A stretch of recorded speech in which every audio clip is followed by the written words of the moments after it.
Magandang umaga po mga ka-idol. Sana po nasa mabuting kalagayan po tayo ngayong oras na ito po mga ka-idol. So kumusta na po ang lahat? So magbigay lang po ako ng konting reaction mga ka-idol.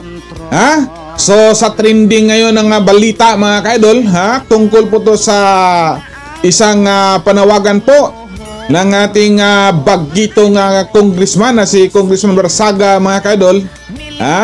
So bukas na po to mga ka-idol, maaring mangyari po to.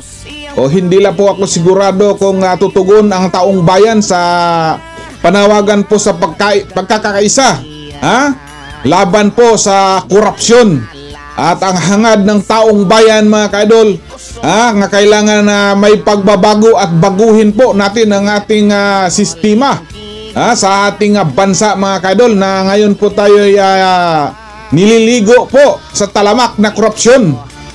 Kahit pa man sa mga nangyayari po sa ating bansa, lalo na po dyan sa Cebu, sa grabing pagyanig ng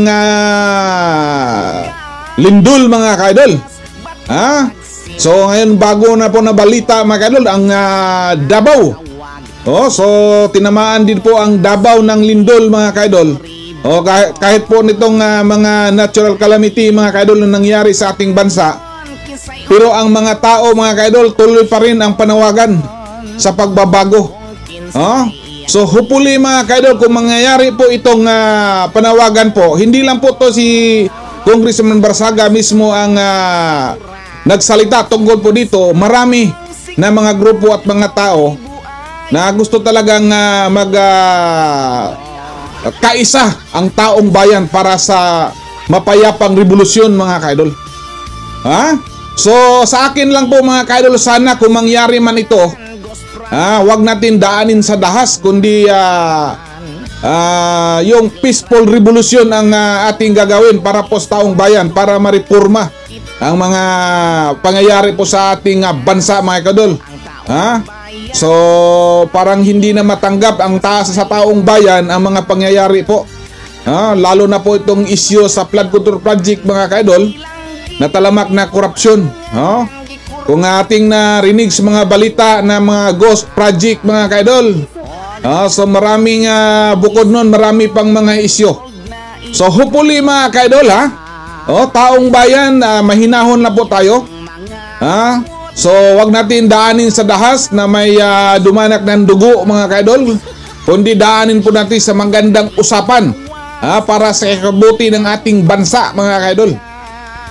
So lang yan po, isa din na po kung nagsusuporta dyan sa mga sentimento ng taong bayan. So hindi ko lang sigurado mga ka-idol, lahat po ba ay sumusuporta dito o kumukontra. So marami din siguro kumukontra.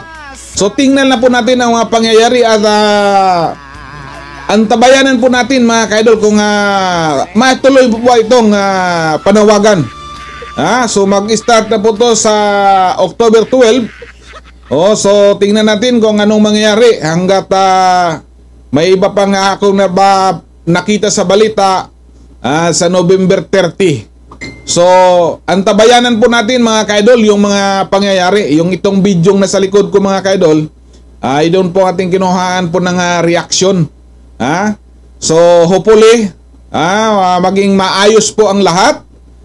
Kung ayaw naman natin na ang namumuno ngayon po sa ating bansa sa kasalukuyan mga ka-idol, wag natin daanin sa dahas, kundi daanin po natin sa peaceful na revolusyon.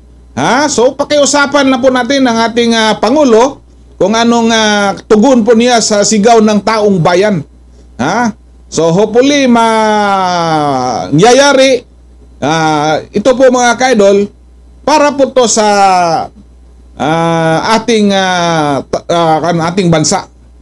So yun lang po ang aking ipaabot po na mensahe o reaction po nitong panawagan po na pinangunahan po to ni Congressman Barsaga mga ka-idol. So hopefully maging magtagumpay po tayo sa laban na ito, laban sa korupsyon.